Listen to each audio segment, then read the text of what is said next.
I have been awake since 4:30 in the morning. Was that because of this book? No, it was because of the moon coming through my window. However, much like waking up at 4:30 in the morning, this book has taken a significant time off of my lifespan. I don't think it's a coincidence that it came out in 2020. And I'm not saying it's going to be involved in the ritual that brings about the apocalypse, but I'm not saying that.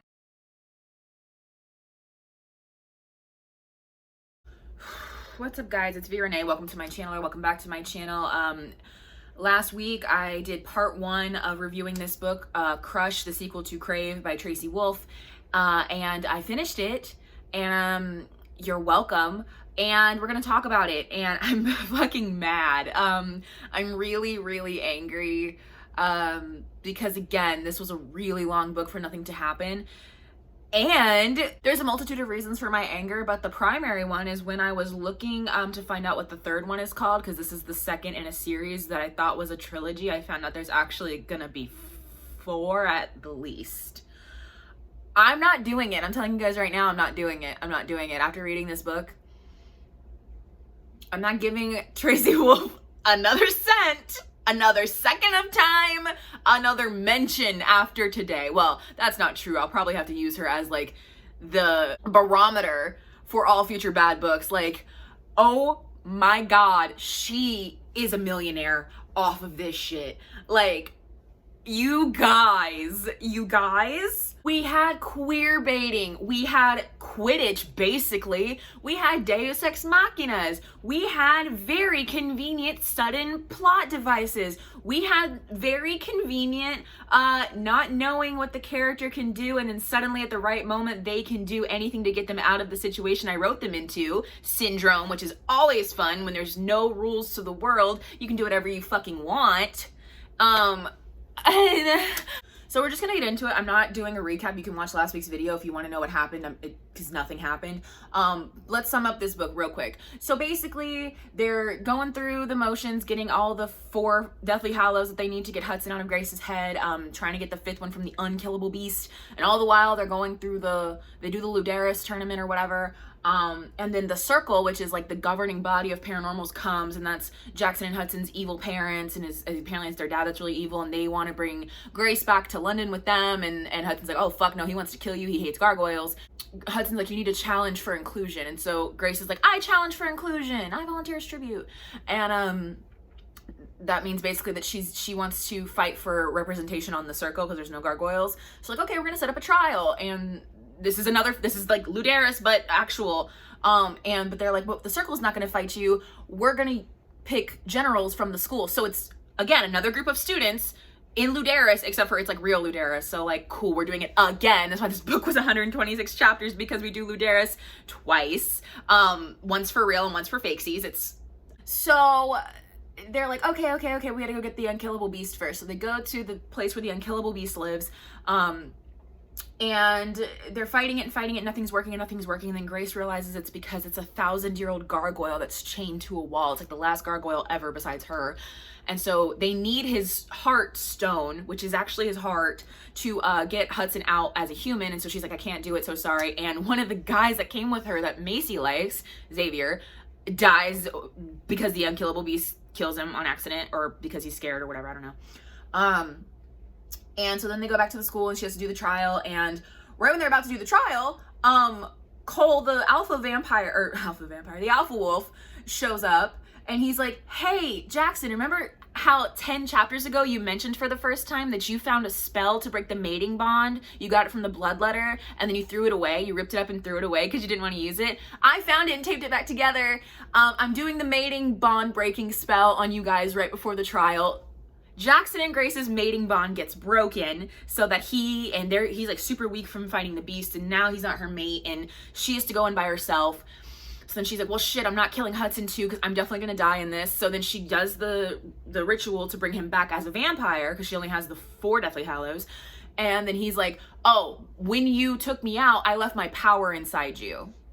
And she's like, pardon? And he's like, yeah, you're not gonna survive unless you have some power, so I left my power in you. I'm just mortal now.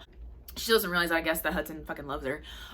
Goes into Ludaris. It's like a thing. It's like really crazy. It's actually pretty interesting because like a little bit sadistic. Grace wins Ludaris, or the trial, because of course she does, with a Deus Ex Machina. That was fantastic and came out of nowhere because we don't know anything about gargoyles, so why not? Whatever the fuck you want to do, Grace. And then the king gets mad and gives her the eternal bite, which is supposed to kill her, and then Hudson like blows up the whole place and buries her in the ground, and then she comes back fine. And then the end of this book is from Hudson's point of view, because we find out that Grace is Hudson's mate. Now that the mating bond with Jackson is broken, she's Hudson's mate. And how does that happen, you ask? Oh, because we get an info dump and queer baiting all in like the same 2 pages from Flint about how your mate bond can be not reciprocated sometimes, and you just have to live with that. And in the process, we retcon all of Crave and most of Crush to make it to where Flint is in love with Jackson.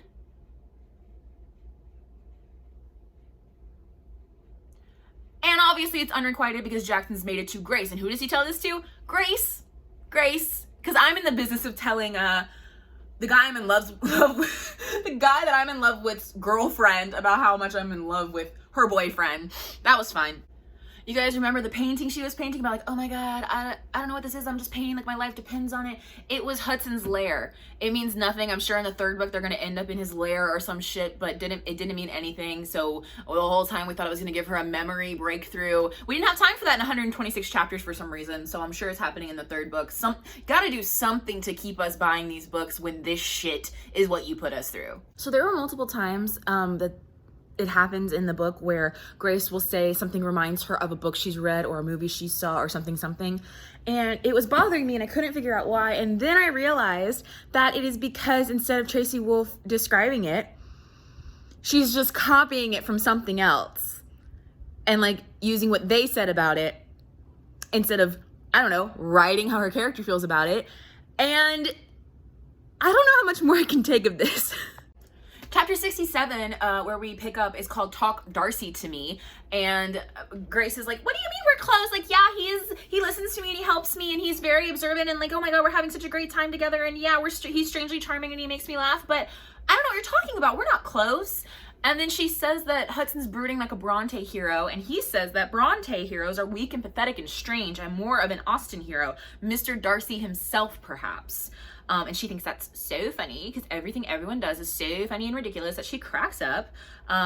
He's telling her like, oh, sometimes you have to do horrible, awful things to prevent worse things from happening. And he basically says like, you have no idea about power because like if I used my power, like y'all would know it basically. And then by the end of the book, we realize when he puts his power into Grace that like Hudson can destroy the world with like an errant glance. He's like that powerful. So this forces Jackson to like come to terms with the fact that he killed his brother for no reason because his brother really didn't like cause a genocide, because if he wanted to, he would have. So that's a whole part of it, and you know, that's fun, and that's why, you know, Hudson's so like, I wasn't a bad guy, the whole time I wasn't a bad guy. And I'm like, I wanted you to be a bad guy. I wanted Grace to go to the dark side. It seemed like it'd be so much more fun than arguing with Jackson for 126 chapters, because they do back and forth because she keeps trying to tell them when they're going to go to the unkillable beast. She's like, guys, like, we don't have to do this. Like, he won't hurt anybody if I let him out. And everybody's like, you weren't here when he killed everyone. We're not listening to you. And even Jackson's like, you can keep trying to convince me. She's like, I just want you to listen to me. And he's like, I will listen to you. I'm never going to change my mind, but I'll listen. And I'm like, that's not how that works. We're talking about chickens. What is this part? Please hold. Oh, he says that he can see all of her memories, and he's talking about the incident with the rooster. And she was like, it's a rabid chicken. And he was like, no, rabies only affect mammals. Chickens are birds, therefore no rabies. What do you know anyway? What are you, the chicken whisperer all of a sudden? Yes, he answers, that's me. Absolutely. Hudson Vegan, world-renowned chicken whisperer. How did you know? And this is like right after they're talking about like, you have no idea the power that I hold, Grace. I'm like, oh my God. Something Tracy Wolf's really good at is taking the wind out of her own sails, like building this tension and tension and tension and tension. I talked about this in the Crush review or Crave review, that like we're so close to like good tension, and then she's like, a quirky thing. And then we're all like, oh yeah, this girl sucks. I don't hate anyone as much as I hate Grace Foster, actually. It's like a real thing. Like if she was real, I'd have to fight a teenager. It would suck. I'd have to do it. Hudson's like, here, let me show you a memory from when I was a little kid. And he mentions like Jackson being taken away and him like being so sad about it and whatever. And as she's going to sleep, she's like, I don't want you to die. And he's like, I know. And she says, but I can't let Jackson die either. And that was the first time I heard about Jackson dying. And I guess they're trying to say because Hudson's feeding off of them using the mating bond, that Jackson's going to die because Hudson's taking energy from him. First time we hear about it. Last time it really comes up about Jackson dying because of Hudson. It was just a very random thing to say. Chapter 69 is called To Bite or Not to Bite. He says, I bite, right? She says, yes, because I'm so scared that you're going to bite me while you're, in my head. He doesn't answer, and I'm just about to congratulate myself for winning this round when I feel his fangs scraping gently down my neck. They don't stop until they get to my pulse point, and then they hover there for 1 second. 2. Unexpected heat races through me at the familiarity of his touch, followed closely by an icy blast of panic because he's not Jackson. What are you doing? Showing you that even if I'm in your head, I can still bite you anytime you want me to, but I don't want you to. That's the whole point. That was a lie. You're disgusting because I told you I wouldn't touch you without your permission. His look of wide-eyed innocence isn't nearly as good as he thinks it is. I was only trying to be a gentleman. You know what? Bite me. As soon as the words are out of my mouth, I realize what I've said. No, I didn't mean that in the good way. It's okay, Grace. He gives me a look that I'm pretty sure would melt my panties off my body if I wasn't mated to his brother.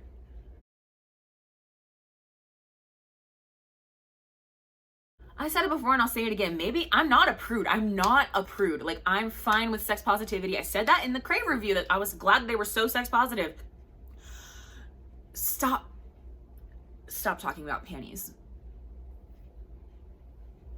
Stop it. A 17-year-old's panties. It's really bothering me. Oh man. Grace thinks that the circle's mad at her and like wants to like examine her and shit because she's made it to Jackson. And I'm like, first of all, they exiled Jackson. Remember, they sent him to the Bloodletter to live. They don't give a fuck about him. Second of all, you're the first gargoyle in 1,000 years. I think it has more to do with that than the fact that you're dating their son. Chapter 70, most of the time I ignore the stares. I mean, I'm the girl mated to Jackson Vega while Hudson Vega lives in her head. And oh yeah, I have a pesky habit of turning to stone whenever I want. Honestly, who wouldn't stare? This is like the third time she said something very similar to this. Like, I am the girl that is immortal and came to the paranormal school and is dating the vampire prince and exiled the other vampire prince. I mean, they stare at me. I'm like, oh, we know already. Grace, you told us already. Stop trying to convince us you're special. Like, we get it, my dude.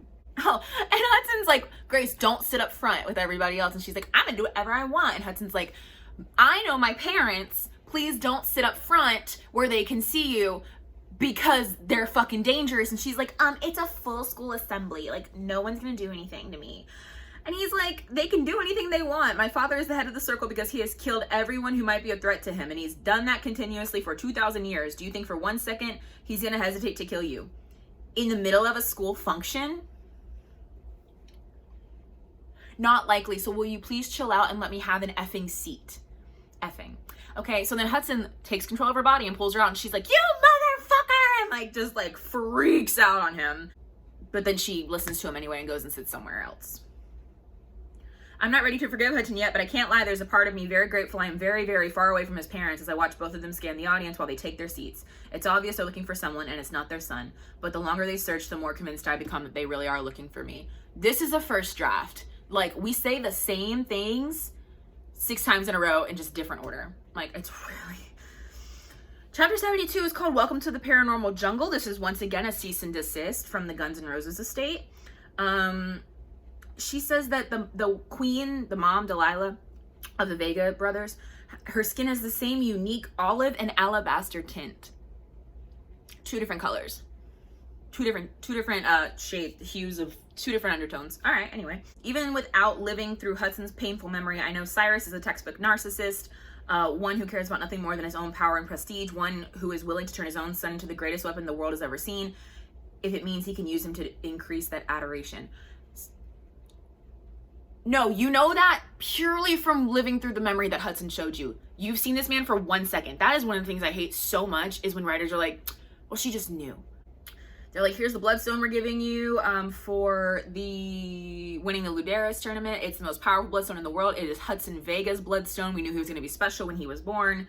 And this is it. And we're all like, oh, wow. And doesn't mean anything. Then we get to the Luderis pitch, and it is 3 stories high with fanned amphitheater sitting, VIP boxes at the top, and all these gorgeous and imposing walkways. It is the most intimidating and impressive high school arena I have ever seen. There's pennants everywhere. It is a goth Quidditch pitch. And this is where the queer baiting comes. You ready, guys? Are you ready to character assassinate and retcon a book and a half and piss me off big times? Page 419, I've met someone. Of all the things Flint was going to say, this is definitely not even top 20 material. I swallow. So you're not nervous I'm an anchor destined to drag the team down? They're about to play. He chuckles, not remotely. Okay, then why this doom and gloom version of Flint? That's great that you met someone, isn't it? I ask. Yeah, he looks away, pulling his hands back into his lap. What's her name? I ask, trying to encourage him to talk. I mean, you don't have to tell me if you don't want. I break off when he laughs because it's a low and painful sound. I'm gay, Grace. I thought you'd figured that out by now. I guess I should have realized it. There's no chemistry between the two of us at all. Even when I thought he was hitting on me in the library that time, something felt off, like something wasn't right, like he was trying too hard. No, it didn't. No, it didn't. I was so into Flint and Grace because of that library scene in Crave. I was convinced it was going to be a Flint, Jackson, Grace love triangle. And it is, but not the way you think. Just fucking retcon the whole book. It's fine. Page 421. So this is all amazing news, and you've met someone. I've got to be honest, I'm not seeing a problem here. I'm all for finding your mate. And he sighs. For what feels like my whole life, I've been in love with the same guy, but he was emotionally unavailable. And well, now he's really emotionally unavailable. My note is, which fucking Vega brother is it? Page 422. His heartbreak is like a gaping, jagged wound, and I want to hunt down whoever this asshole who didn't recognize how amazing Flint is and kick his ass twice. Again, I wrote, which Vega brother is it, in all caps. Page 423, the end of this chapter. I should probably disengage from the hot dragon before Jackson gets jealous, and I glance up at Flint to share the joke, but his gaze isn't on mine, and suddenly I see everything I was too determined not to see before. Seconds later, when Flint has his trademark goofy grin in place, I wonder how it's taken me this long to catch on to 3 very important facts. 1, Flint uses that grin as a shield. 2, he lets real emotion break through that shield only when he can no longer contain it, namely when one certain person is around. And 3, I swallow the lump in my throat, rub at the sudden ache in my chest. And 3, the emotionally unavailable guy he's giving up on, the one he's waited so long for, is Jackson. It took you a really long time to realize that, Grace, because it's not true. Tracy just decided that when she was writing this. We're really fucking doing that, aren't we? We're really doing this right now.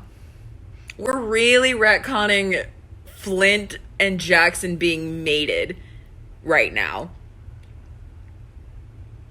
What the fuck, dude? What in the queer baiting bullshit is this? I am pissed. Not me turning my lights off to view one of the clips and forgetting to turn them back on for the last half of this video. We get like 5 pages of how Luderis works just for the summary on page 428 of get the comment across your goal line before your opposing team does the same without breaking the rules. There you go. Saved you an entire chapter. It's fine. Hudson tells her to break a wing. And she says, excuse me. I answer super offended. Why would you wish that on me right before I go out to play the most important game of my life? He laughs. I meant it in the break a leg context. Well, maybe be more specific next time because it sounded like you meant it in the break a hip context. What are you, 90? What are you, 300? The next chapter is titled From Jock to Cock-a-Doodle-Doo. It is kind of funny though because they turn Cole into a chicken in this one. So now I get it, but I thought she was just trying to not get in trouble for saying cock. But now looking back, yeah, he gets turned into a chicken. So it's kind of funny. I'll give her that one.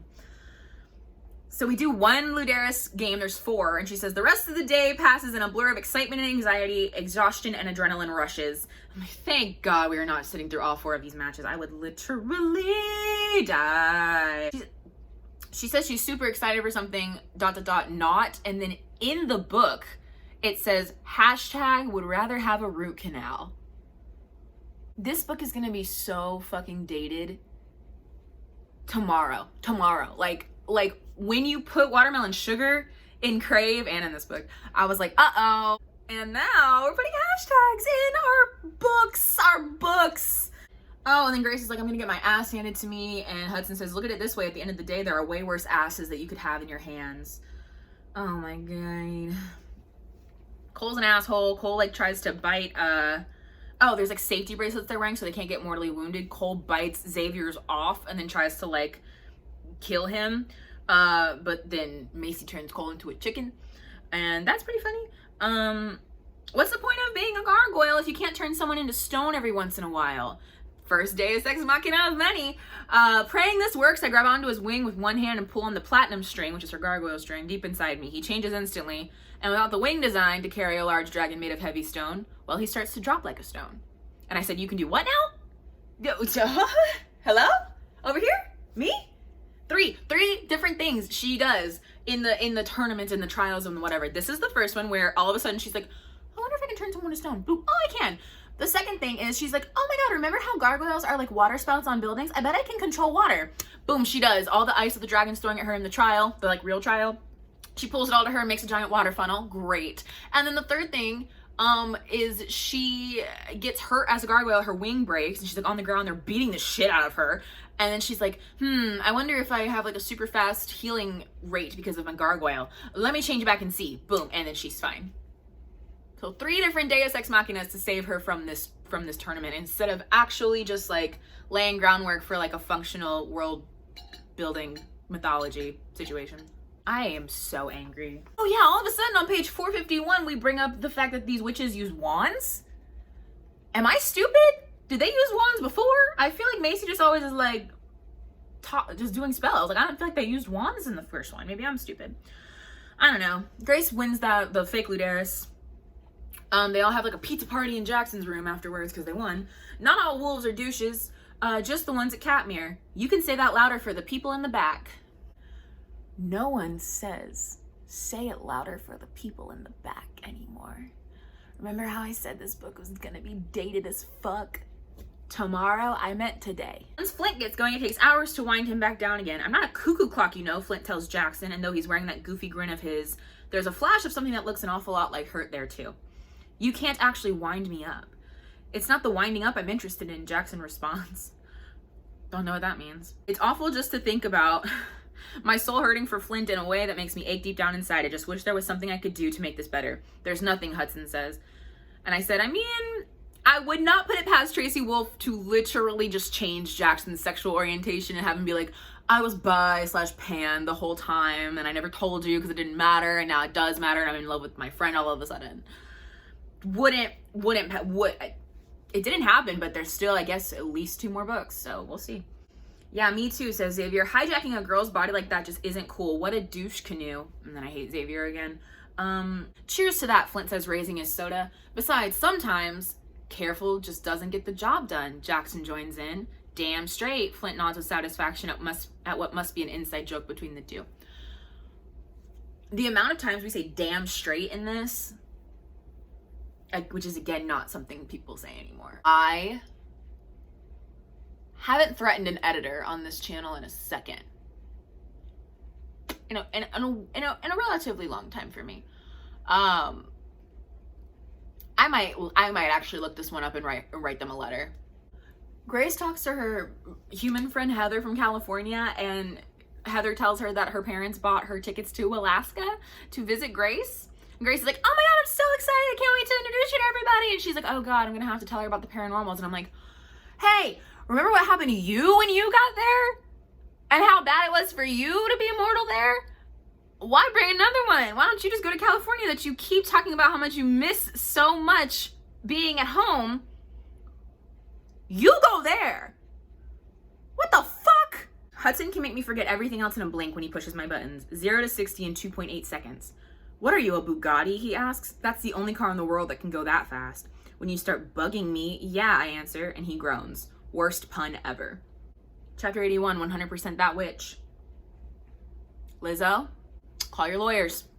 Jackson's like, oh, there's like a wall, and Jackson's like, I got this, no problem. And then he almost causes a fucking cave in, and Macy's like, no, I got this. We're just all about just like cutting Jackson off at the knee, and I kind of like it. Chapter 82, Ride or Die. They call the place Salvador Dali's wet dream. And then we find out that the Dragon Boneyard is where all the dragons get called when they die. And while they're there looking for a bone that's small enough to bring back up with them, a dragon gets called home, and they get like pummeled by bones that are falling through the sky into the graveyard. Ooh, Jackson's like, let's all split up. I'll go with Grace. And Grace says, no, me and Hudson got it. We'll go this way, and Jackson, you go you go with such and such. And I was like, I think I have a video. Yeah, I have a video. How is he gonna help you? He doesn't have a body. He can only see what you see. This is the stupidest book I've ever read in my life. Right? Okay, so then later on down the page, Hudson's like shaking his head at her, and he's like, you know I can only see what you see. I'm not actually here. Oh my god. Yeah, okay. So they're talking about like what Hudson did or whatever, and he's like, I don't agree with my father, but it's true that it's not fair that paranormal creatures have to live in the shadows, always fearful of humans discovering us and trying to destroy us. But your kind feeds on humans, Hudson, I say. Shouldn't we have the right to protect ourselves? Did you enjoy your dinner last night, Grace? The pepperoni on your pizza? And then he tells her like his side of the story, and he was like, made vampires were my dad's allies, and they were gonna build an army. They were gonna wipe out everybody and bring paranormals out of the shadows, blah, blah, blah. But I had to make a horrible, terrible decision to kill the maid vampires and anybody on their side to stop this world war. So don't judge me until you know the whole story. And she's like, Hudson has lived in my head for days. I'm beginning to realize when he's full of shit and when he's telling the truth. And at this point I was still like, he's a genocidal maniac. He might be really good at lying. But no, she was right. She knows everything. She paints the lair, and he's like, so you remember? She says, no. Do you recognize it? He says, it's impossible. You couldn't possibly have painted this if you don't remember. Not this accurately, not this perfectly. I felt it, I tell him. I don't know how else to describe it.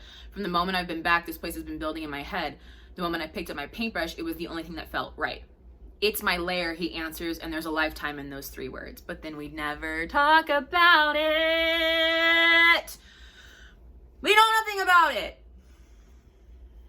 I'm not reading the 3rd one. I don't care. I don't care if we're gonna get all the memories back from the gargoyle time. I don't care if we're gonna go to Hudson's lair and have sexy, sexy times. I'm not reading it. I'm not reading it. In Jackson's room, and Hudson starts his shit, and she's like, why don't you go visit someone else for a while? Bring your doom and gloom there. Oh wait, you can't. That's why we need to get the stone.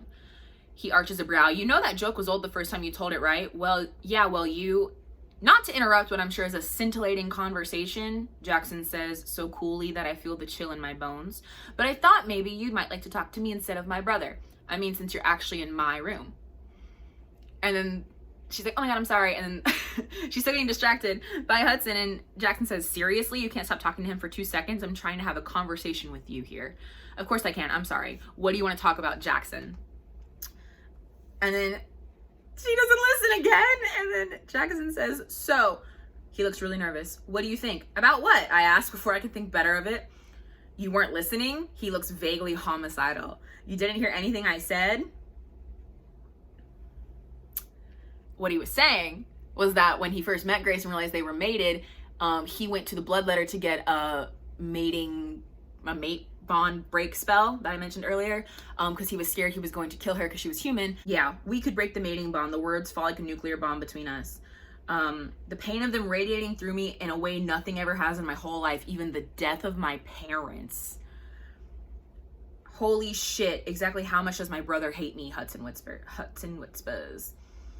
I can't believe he was going to break the bond without even asking me. He was going to do something so irrevocable, so painful, and he wasn't even going to get my opinion on the matter. And now after we've come so far, he brings up breaking the bond again because having Hudson in my head is an inconvenience to him, even though we're so close to getting him out another way. Did she give you the spell? I finally whisper. She did. I threw it away. I threw it away the same day she gave it to me. I couldn't bring myself to do it, Grace, to either of us, not even before we had a chance to try. Not without your permission. So, why bring it up? You know why? Because Cole's gonna find it later and use it against them. That's why we bring it up, and he doesn't even fucking have it anymore. So what's the point? You're gonna go find it in the trash? You threw it away. Also, why would you throw away such a powerful spell? Just like hide it somewhere. Jesus Christ, Jackson, you were the dumbest person. We're not breaking the mating bond, Jackson. It could starve him. Without the energy from the bond to feed on, he would die quickly, right? I think you'd be okay in that scenario. It's the draining that is slowly killing us all.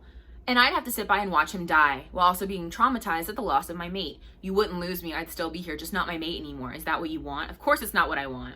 Break. I said, I know how this ends now. No need to read on. That was on page 514. I read to page 733 and I was right. Didn't need to waste my time. Osiris, the king, heads to the podium with all the pomp and flair of Mick Jagger at a Stones concert. What I really want to do is race down the aisle like a K-pop fan after my favorite idol. But instead I stay where I am as the king turns back to the audience and continues what I know now is a total fucking farce. He comes around to my side and opens both arms in some kind of bizarre facsimile of a social distancing hug.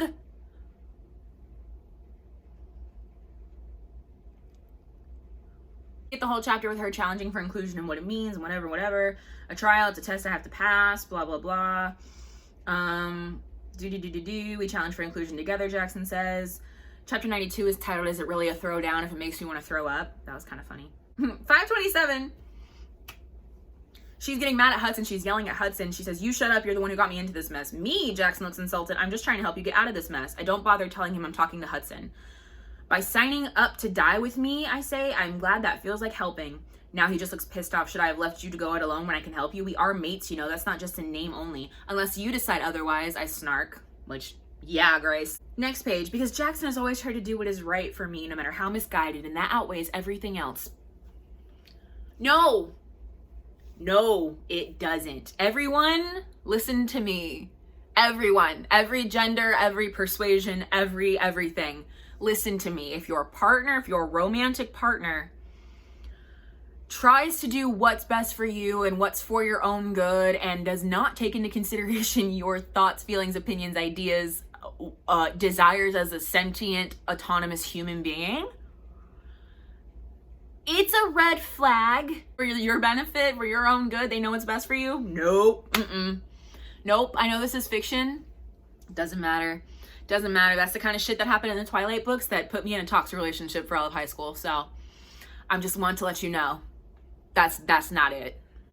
And then we get to the juicy shit, which Tracy manages to take the air out of pretty quickly. Chapter 93, betrayal is a 4-letter word. And Grace is having second thoughts about the unkillable beast. She says, we got all 4 of the other things. We can just let him out now. And nobody has to go to the unkillable beast. One of us could die. It's worth it, Xavier says quietly. And I'm glad he thinks so because he's the one that fucking dies. Dying is worth it, I reply flatly. Seriously? Do you know how many people he killed, Mackay asks? How many wolves and maid vampires died because of Hudson? Because he thought born vampires were the most important species? His gift of persuasion is just too powerful. Grace says, have you ever stopped to wonder if there was a justifiable reason? For murder? Jackson narrows his gaze on me. You're starting to believe whatever lies he's feeding you, Grace. You know he can't be trusted. I don't know that, I answer with a shake of my head. And I was like, oh, he's getting into her. He's getting into her mind. But he's telling the truth. Hudson's like, yeah, because that's what I've been doing. Plotting for months on how to destroy the world. Who do they think I am? Dr. Evil? And I was like, you just took the last 2 letters of that, or last 2 words of that sentence out, and this would have been a brilliantly tense, tight, concise chapter. Nope, we had to shoehorn something quirky in there. He only turns Cyrus's allies against one another. Flint looks at me like I hit him with a truck. Are you blaming my brother for what Hudson did? Is he telling you my family was aligned with that fucking power-hungry monster? Your brother most certainly was, Hudson replies, had a nasty temper and hated being boxed in by humans. You don't know what you're talking about, Jackson finally chimes in. Excuse me? What exactly does that mean? You have Hudson whispering in your head, trying to trick you. You really think I'm that silly? That I don't know my own mind, I ask? I think you're human, but I'm not only human, but you are a fucking 17-year-old girl who has no idea what Hudson did. So like, are you seriously not even going to consider what I'm telling you, Jackson? Are you really not even going to try to see your mate's point of view? I love you, Grace. You know that. But I can't give you this. Anything else but not this. I can't afford to put myself first or my mate. It's my responsibility to keep everyone safe, so how can you ask me to choose? Because I'm right, Jackson. I know you don't believe me, but I am. I know Hudson isn't going to hurt anyone again. And he's like, sorry, we're still going. And she says, and if I say I won't fly off to this mythical Arctic island with you, what then? Then we go without you, Jackson swallows. This is more important than any one person, even you, Grace. Tears slide down my cheeks. Poor reluctant prince, poor beautiful boy. You have to promise me that you'll give me one more chance to change your mind. You can have as many chances as you want, Jackson answers as he brings my hand to his lips. I won't change my mind, but I'll listen to what you have to say. I'll always at least listen, Grace. So then they're talking about the students who got picked as generals. Cole's obviously one of them because he's a fucking asshole. And then Macy's ex-boyfriend Cam from Crave is one of them as well. I knew it, the traitor, Macy says. When I get through with him, he's gonna have lice and acne and a serious case of the bubonic plague. He's such a douche. I knew he was pissed when we broke up, but this is seriously gross behavior. Signing up to fight your cousin to the death is seriously gross behavior, and he's gonna get lice for all his troubles. We're going through Macy's tunnels again. Xavier leans over and licks Macy's cheek. And he's like, I was just following orders, and the sticker near him says, get a taste of religion, lick a witch. And I can't help it, I burst out laughing. That's her other thing, ridiculous, and I can't help it, I burst out laughing. I laugh, how could I not? Like, we get it, you don't want to laugh, but you do. Like, I feel my blood pressure, like, rising. Oh, another Deus Ex Machina that I forgot about. They get caught by, like, a bunch of the guards of the circle trying to, like, sneak out to go get the unkillable beast. Makai gets slashed in the throat, and Grace, like, breaks off part of her wing and grounds it up and sticks it to his wound, and it heals. She can just do everything, it's fine. Chapter 98, we find Makai can't come because of his injury, and they're like, oh my god, his power was hypnotism, like, we needed him, and this is the first we hear that I remember of his power being hypnotism, and that would have been nice to know before now. Hudson says, I don't know, but I do know that not every monster is what they seem. His words hit home, probably because I know he's not just talking about the unkillable beast. So do we. So do we. You don't have to tell us.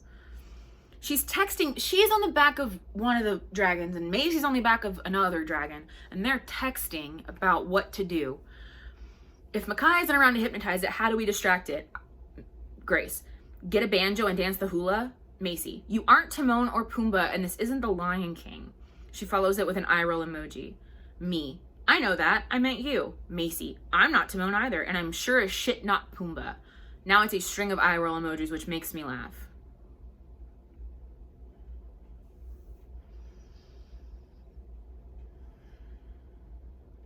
From the moment Flint lands us on the soft, moss-covered strip of land, I know something is very, very wrong. It's like the island is speaking to me.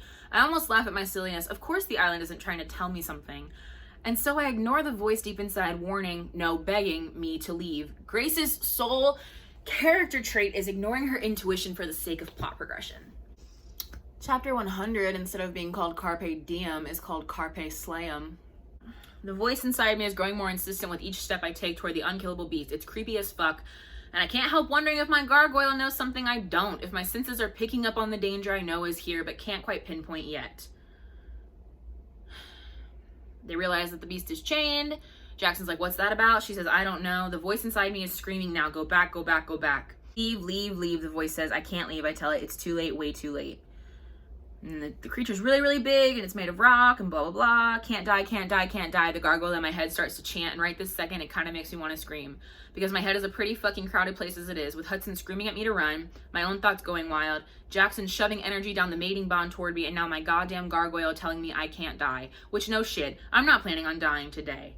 Talk to him, Hudson tells me. Talk to him, talk to who, I shriek. The unkillable beast. Can't you hear him? He's been talking to you all along. You need to answer him. You're the only one who can. Talking to me? No one's been talking to me. I hear him, Grace. I know you hear him too.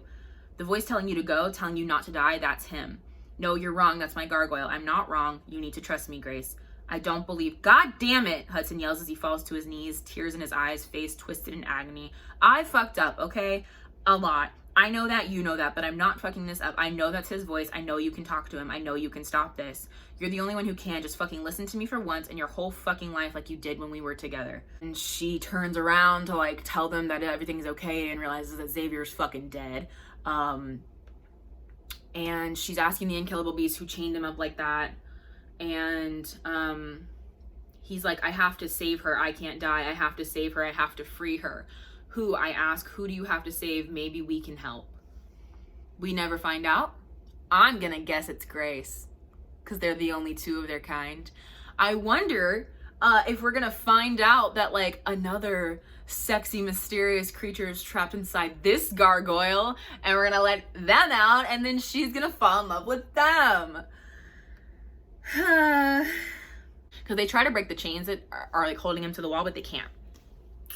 And they just leave him there. Like, justice for unkillable beast, dude. Oh my god. So then Macy does a spell. They all get back to the school with like 2 hours before the trial is gonna start, and they're both like fucking exhausted. Jackson's like, so the plan was, before I was so exhausted, was to just grab the ball and run so then you wouldn't have to worry. My pretty little head, I ask, as shock rips through me. What? He asked, looking confused. You don't want me to worry my pretty little head about anything as strenuous as actually participating in the trial that I called for? Uh-oh, Hudson says faintly in the back of my head. That's not what I said. Maybe not, but it's what you meant, right? What did you think was going to happen in that arena, Jackson? Did you think I was just going to sit back and let you do your thing while I just hung out and cheered? I mean, should I have brought pom-poms? You know I can do more, so let me do more, he says. There's nothing wrong with me taking care of my girlfriend. You mean your human girlfriend, don't you, I ask, eyebrow raised. Maybe I did. What's wrong with that? What's wrong with me wanting to take care of you? Nothing, I answer, except with you, it's a sickness. And I think it's a symptom of something a lot more problematic in our relationship. This is an hour before the tournament that's going to, like, end her life. They're having this argument. It's a symptom of something a lot more problematic in our relationship. Problematic? Now he looks more than just a little bit pissed. What does that mean? It means you think I'm weaker than you, and that means you are weaker than me, he roars. It's a fact. Oh, really? I shrug his arm off, step away, and he almost falls flat on his ass. Because right now it looks like you need me a lot more than I need you. His eyes turn to pure flat black. Are you making fun of me for being exhausted after everything I just did in that cave? Jackson, can you calm down? Can you have like a sliver of self-confidence or like masculinity? Like, what is wrong with you? I listen to you. That's just it. I tell him. You don't. You tell me what you think. I try to tell you what I think, and then you do what you want to do anyway. Facts. Maybe it doesn't happen that way all the time, but it's at least 80% of the time. You don't tell me something because you're afraid it will worry or hurt me. You don't listen to me because you don't think I'll understand. You always want to solve a problem for me because the frail human can't survive having to do it herself. What's wrong with wanting to take care of my girlfriend? I lost you for 4 months. What's wrong with me trying to make sure nothing else happens to you? Because you didn't lose me. I saved you, in case you've forgotten. Fucking... We like Grace in this chapter and this chapter only. Chapter 106, Stone Hearts Can Be Broken. Cole pulls out the fucking spell. And they get broken up, and it's the worst thing. It's the worst thing ever. I was never empty. I was never destroyed when my parents died. Now I'm both. And I can't even summon up the will to care. We should be walking into the arena right now. We should be fighting this atrocity, facing down Cyrus. Instead, I can't even get off the ground. They're just like laying there. And she's like, whatever comes after this, at least I'll never feel this bad again. So then Hudson's like, get up, Grace. They'll kill you if you go in there. Or worse, take you back to London and destroy you piece by piece. Silly boy, can't he see that I'm already destroyed, already broken into so many pieces that I can't even imagine what it would feel like to put them back together again? My parents are dead, my memory is gone, my mating bond is gone. Why on earth would I go in there to fight? I've got nothing left to fight for. And then she looks up at him. Why do you look so good? I demand, feeling exceptionally annoyed by his ridiculously pretty face. Excuse me? He lifts a brow. I hold my hands up. It's sleeting. Why aren't you wet? Why do you look like you just walked off a runway? Because I'm not currently rolling around in the snow feeling sorry for myself, he says. You're a douche, I make a face at him. Just the tonal shifts back and forth within chapters, within sentences. Like, I don't feel anything but annoyed because you don't know how we feel, or you do and then you disregard it. Like, it's so annoying. Like, basic fucking writing skills is like, don't undermine the tone of your own story. Like, yeah, life's hard, so either get in there and do what you have to or get the fuck off the ride. I tried to get off, if I remember correctly. You wouldn't let me. You're right, I wouldn't. Total waste of the sexiest gargoyle girl to walk this earth in 1,000 years.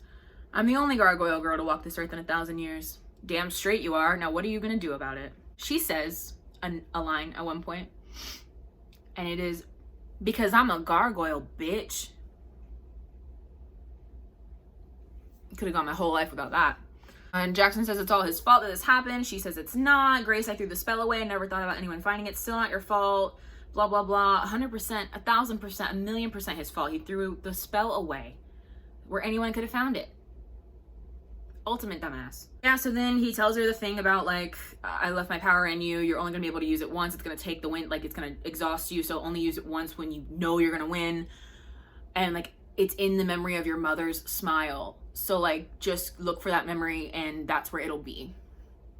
Page 630, she tells Cyrus that she was unavoidably detained. Have you guys ever ridden the Haunted Mansion?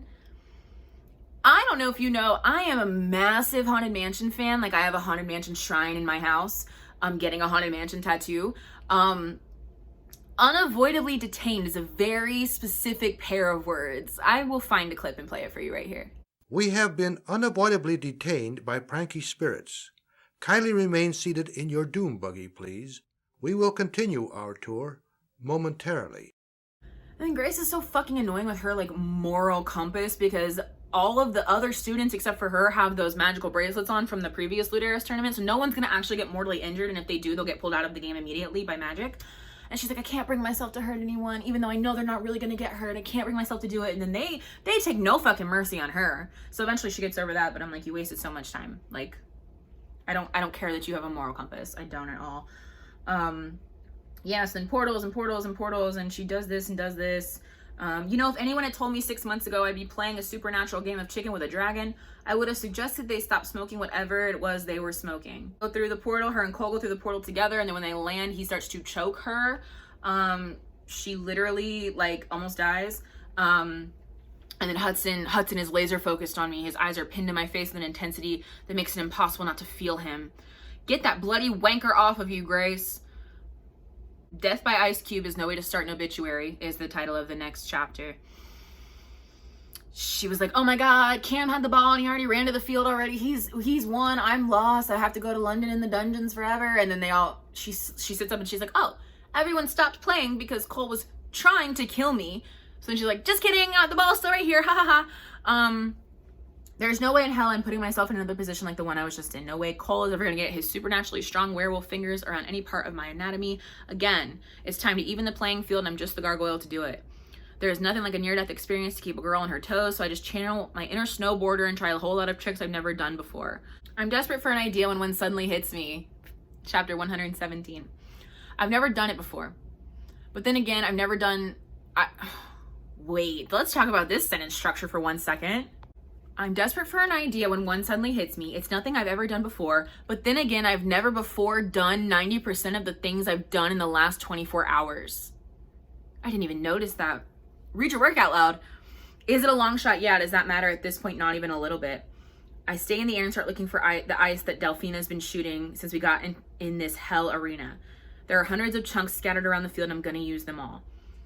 Because gargoyles used to be water spouts, so she knows that she can channel the water. Why not? Yeah, she's pulling all the water. She's making it a Deus Ex Machina. She makes a fucking water tornado, a water wall. You can tell that this book was due the day after this chapter was written. Cam turns visible again somewhere in the middle of my whole water attack, but he no longer has the ball. None of them does. And I strain my eyes trying to find it before someone else can. None of them does. None of them do. If you're wondering, none of them do. Chapter 118 is called Stop Dragging My Wings Around. And as a massive Stevie Nicks fan and a beloved Tom Petty fan, fuck you. No, you don't get to do that. So yeah, her right wing is cracked. I haven't seen it yet, but the trauma has me almost blacking out. Whatever that means. That makes no sense, but go off. Anyways, something blah, blah, blah, not physiology. So there's a chance, a very, very small chance that shifting could actually, so we find out on page 663 that her wing is cracked. This is page 665. There's a very, very small chance that shifting could actually give me an advantage against Cole. I could get my flight back. And so I decide to risk it. I shift. I almost pass out with relief as I realize my wing has healed itself and I launch into the air. Like it's hurting, but it's working. So I'm so glad that we broke our wing for 2 whole pages and then it was fine. Chapter 119 is called Gargoyle Girls Do It With Grace. They're all beating the shit out of her. And she's still holding on to the ball and Cole's like, why don't you just let the ball go? Everything will be easier. She says, fuck you. I won't give you the satisfaction. He says, I was hoping you'd say that. So they're all beating her up and then he yanks one of these straight heavy rods of the goalpost out of the ground and goes to like beat the shit out of Grace with it, and the whistles are blowing and everyone's screaming, but nobody's stopping it. And then Grace finds Hudson's power inside her. That's when I recognize what this is. This power lighting up every cell in my body is Hudson's, and it is ungodly. Chapter 120 is called Fee Fi Fo Fuck.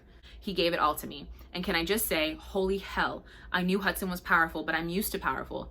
I was mated to Jackson after all. We know! And in the world I come from, it doesn't get much more powerful than that, or so I thought. But the kind of power Hudson has, the kind of power coursing through my body, is nothing like I could have ever imagined. Nothing like anyone I know could possibly imagine, even Jackson. That doesn't make any sense. For a second, just a second, all the bits and pieces of what Hudson has told me come together in my head. Jackson definitely got it wrong, because if Hudson really wanted to commit genocide, he wouldn't have wasted his time with only using his gift of persuasion. I see it now, what he's really capable of. With a mere thought, his enemies would have been dust. Not 1, not 10, all of them. She shifts back to her human form so that as I step across the goal line, it's Grace, just Grace, who is walking the ball across it. Grace, just Grace, who has somehow managed to beat Cole, beat the circle, beat the king, and beat the odds. And then she says, it's a good feeling. Could have left it. Really powerful segment. Could have left it right there. Too many justifiers. Oh man. As I cross the goal, I can't help taunting the king. I offer him the comment. I didn't think the noise could become more deafening than it does. Nuri, who's one of the women on the circle, dips her head in respect, and I wink at her. Okay, Buffy. And then Cyrus is like, you fucking cheated. I don't give a shit about your circle, I never have. I'm fed up with this conversation, fed up with him, fed up with this whole damn world and its arbitrary rules and out of control power grabs. So why don't you and your little group of playmates pack up your stuff and go home? Nobody wants you here. You don't get to tell me to go home. Yeah, you don't, Grace. He starts to circle around me and I know something is coming, but I'm still not backing down. I can't. You don't get to tell me anything, he continues. I feel exactly the same way, Cyrus. I deliberately use his name just to piss him off. And that's when Cyrus strikes, fangs flashing a millisecond before he sinks them into my neck, right over my carotid artery. That's on me. Chapter 122, you're so jelly. That's when it hits me. He's not drinking my blood like Jackson did. All Cyrus did was bite me, and it's a bite that burns like the surface of the sun. Venom. Because this is unintentional Twilight satire. Oh, man. I reach inside me to find the brilliant blue thread that's never been there before. It's right on top, laid over all the others, like it's just been waiting for this moment. Then again, maybe it has. I'm sure Hudson knows what to do with his powers much better than I ever will. With the last remaining strength I can muster, I channel his powers back to him. The exchange goes on and on. I can't make out the words that he's saying over the sound of the power rushing in my ears as it leaves me, until finally I'm empty and I am well and truly alone. Cyrus is like, you can't save this gargoyle girl, like you're inviting genocide, blah, blah, blah. Hudson waves his hand and Cyrus's bones disappear and he like crinkles in on himself. Hudson's walking, like picks up Grace, takes her out of the arena, and Jackson's like, let me have her, and Hudson's like, fuck you. And then he tells him to get everybody out of the arena, and so once everybody's out of the arena, it collapses and like scares the shit out of everybody, but it's just like Hudson just like waves his hand. He like destroys the whole forest. He just wants to like scare everyone for like just watching her get her ass kicked. He wants to just like punish them, but he knows he can't like hurt them because Grace will be mad. Why didn't you tell me? Tell you what? Hudson asked. Not to go anywhere near my father. I'm pretty sure we covered that several times. No, I respond after swallowing the lump in my throat. Why didn't you tell me what a good person you are? Startled blue eyes find mine and our gazes lock hold. For a second, Hudson slows down so much that he nearly trips over his own feet, while Macy and Jackson demand to know what's going on. And they didn't kiss, and I thought they were going to. It's like dying, and she's like, Jackson, tell me, remember at the end of Crave, she doesn't say this, remember at the end of Crave, you were telling me a pirate joke, and then right as you're getting to the punchline, your brother came to try to kill you. Tell me the rest of it as I'm dying, goodbye. And he's like, don't say that. Don't you fucking say that to me, Grace. And then she says, you know you're going to be okay, right, Jackson? Don't say that, damn it, Grace. You don't get to talk about dying as easily as brushing your teeth in the morning and then say that everything is going to be okay.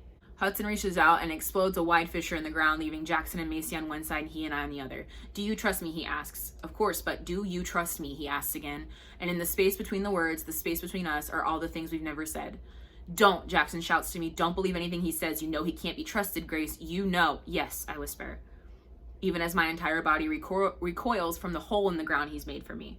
Yes, he asks, his blue eyes a little disbelieving. Yes, Hudson, I trust you. It may be the most ridiculous decision of my rapidly draining life, but I do trust him. Yeah, so then they bury her in the stones and the dirt. And then chapter 126 is called Amazing Grace, and it is from Hudson's point of view. So he's looking around, he buried her, and they're like waiting, and Jackson's like, if this doesn't work, I'm gonna fucking destroy you. And he's like, if this doesn't work, you're not gonna have to. He's like, I'll just fucking kill myself, basically. Why the fuck did you have to come back anyway? Jackson says, things were fine before you got here. By fine, you mean everyone thought I was dead and you were wallowing in your own despair, throwing your life away like a total wanker? Because if that's your definition of fine, then yes, things were great. Oh, did Mummy not love you enough? I make a faked concerned face. Poor little Jaxie Waxie, it's so hard to be you.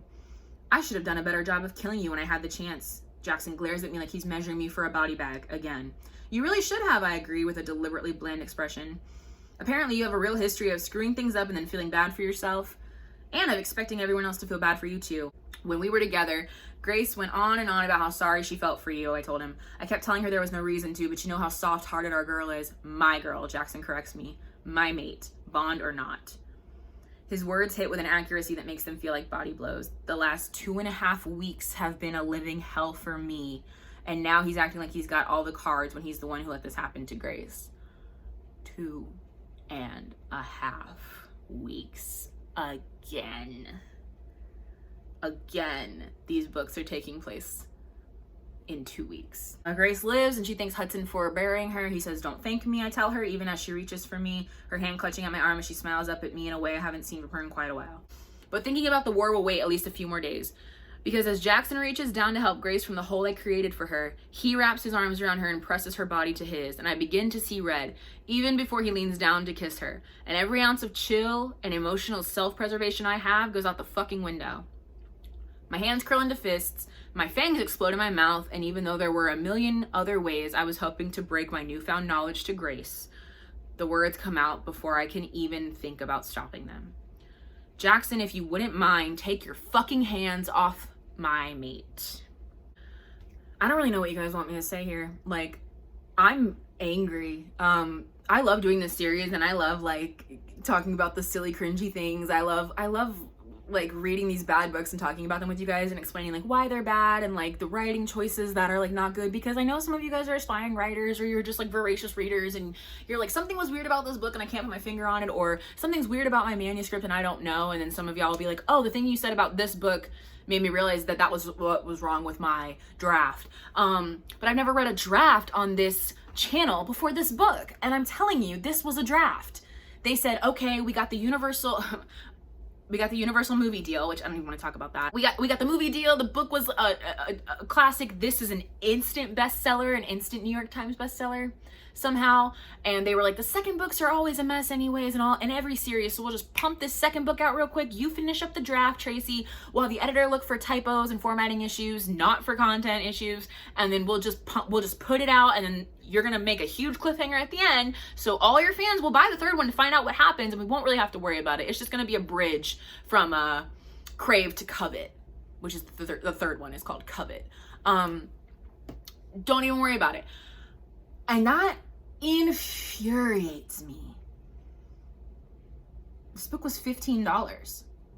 So if it's an instant bestseller and it was a $15 Kindle, which, by the way, that's on my permanent record forever now that I paid this woman $15 to read that draft when people pay me to read their drafts. So, who published this? One second. Entangled Teen, an imprint of Entangled Publishing. Edited by Liz Pelletier and Stacey Abrams. Not that Stacey Abrams, thank God. So let's find them on Twitter. No, don't do that. I might, but don't do that. I'm just like I'm actually I'm upset. I don't know if you can tell, like I'm upset because like there are so many books and stories like that don't ever get told, or like don't ever get like the attention that they deserve, and like just fly under the radar and never get seen by the people who need to see them and have like important messages and representation and this, that, and the third. And I paid $15 for queer baiting and Quidditch. I've already had those things. I didn't need more. Thank you so much. My collection's actually full. But you can't return a Kindle, so there you go. Me too, Nala. Next week, I'm going to be reviewing Mexican Gothic by Silvia Moreno Garcia, which I'm very excited about. I've heard nothing but good things about this, so hopefully I won't be so angry, and we'll actually have a positive review on this channel. Two in a year is it's a treat. It's like a reward. Tune in next week for me to talk about Mexican Gothic. I'm upset. Like, I don't know. I'm like, I'm gonna go get a chicken tender sub and drown my sorrows in buffalo sauce. See you next week.